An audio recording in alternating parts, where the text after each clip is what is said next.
Hey, when you develop land, you're going to deal with the government. That's just the nature of the beast. You really can't build anything until you step into their world. Zoning things, building things, just all sorts of things. You're in their jurisdiction. And I've seen people fight the government. It never really ends up good. The truth is you have to work with them, especially if you're developing a glamping operation, but the same thing with short-term rentals or any kind of fun stuff you want to do with your property. And it may seem like I'm trying to buck authority, but I'm not. I'm really trying to respect authority. Whether I like it or not, they're the ones who grant legitimacy to my operation here at Monument Glamping. So the best way forward in any kind of land development is to learn their rules, learn their regulations, work inside their framework, and keep your operation moving into compliance. Hey, my name is Chris Jube. I help landowners develop their properties into revenue-generating assets. Find out more at yourlandisgold at school.com/gold. Hope you join that community. It's a fun community, and we're having a lot of fun developing our properties. This is part 3 of a 3-part series. The first part, I explained to you the day of the walkthrough, all the paperwork that I had in place to make the argument that we're building tents, even though they're really nice tents, and we are building structures within the code, but it's rubbing up closely to the code. And the way it turned out is that some people were saying that we were in violation. Well, I'm here to report to you on this side of the inspection that we went through that it went really well. It was my son Micah and myself, as well as our lawyer. She came with too. We paid her to tag along, and as well as 2 RBD inspectors, both of whom we've met with before and talked through what we're trying to do here. One of the points about especially glamping development, but any kind of industry disrupting development, is that you're a square peg trying to fit inside a round hole, and you just kind of have to figure it out. And they do too. They're trying to figure out what you're doing. They're not trying to shut you down, or sometimes you feel like you're running a crack lab in your basement or something, but you're really not. You're not doing anything criminal. You're trying to build something that brings joy into people's lives. Well, that serves a market need. People want to pay to be in a cool container home on our property. And that's one thing the RBD people kept saying as they toured our property, like, wow, this is really cool. I really like this. And they were trying to find ways to make it work. Our lawyer too, Nina, she asked great questions, trying to figure out what really the regional building department wanted us to do to get into compliance with their building code.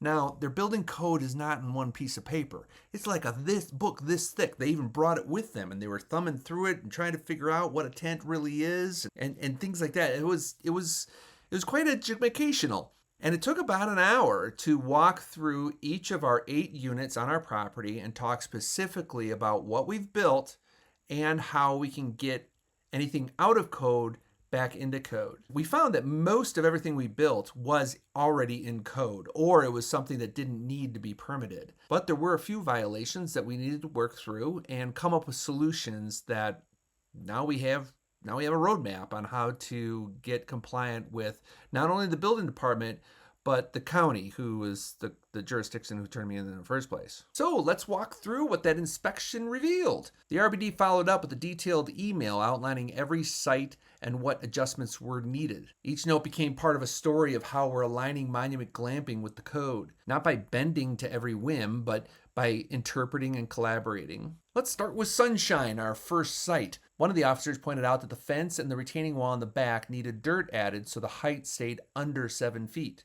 That way it wouldn't need a permit. And the rain fly over the tent needed to come off, but the patio cover could stay on since it's under 200 square feet. Now those are straightforward, reasonable fixes and simple changes that kind of keep us into that no permit required state. Now Stargazer, they were fine with that tent and pergola. They were both under 200 square feet. There were a couple of problems. One was that the deck was actually attached to the retaining wall, so we do have to put a little bit of work to put some anchor posts underneath there, get it unscrewed from the retaining wall. Then there's Queen's Retreat down in the floodplain. Everything's under 200 square feet. Deck height is fine, and the hot tub runs off an extension cord. That one passed with flying colors. A Colorado Cowboy was a bit complicated. Truth be known, this started out on a trailer during the 4th of July parade, and we converted it onto the ground to become a tent. And because it's configured this way, the tent between the two structures is considered what's called a membrane structure.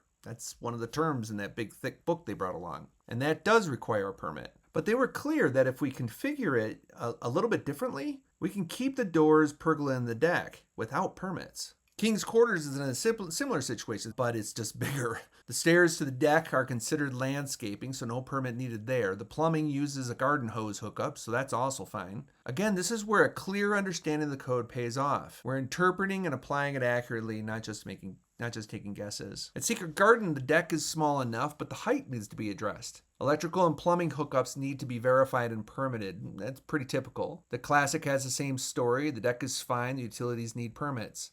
And finally, Honeycomb. That one's interesting because the fence and retaining wall are attached.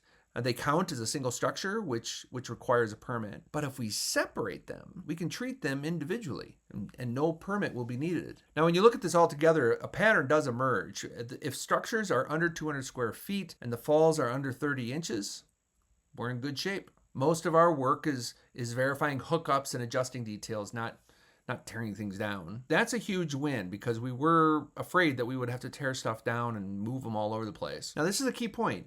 This shows that interpretation of no permit required is not reckless. It can be very reasonable. And this is the nature of the beast. I mean, you ask many glamping operators, they all have their complaints and grumblings and stuff like that, but they're not deal breakers. So yeah, we are working to avoid unnecessary permits. Of course we are. It's like avoiding taxes, so we all do it. We're not cheating. We're trying to avoid problems that are costly. That's part of any business strategy. But we're doing it within the framework they gave us. And that's what partnering with the government looks like. At the end of the day, we're making Monument Glamping stronger. Not just a great place to stay, but a model for other landowners like you to work within your jurisdictions and build something beautiful. So that's part 3 of the drama with the RBD. And if that interests you, you can find out more discussions and actually participate in them at Your Land is Gold. Go to school.com/gold and join the conversation. All right, till next time, we'll see ya.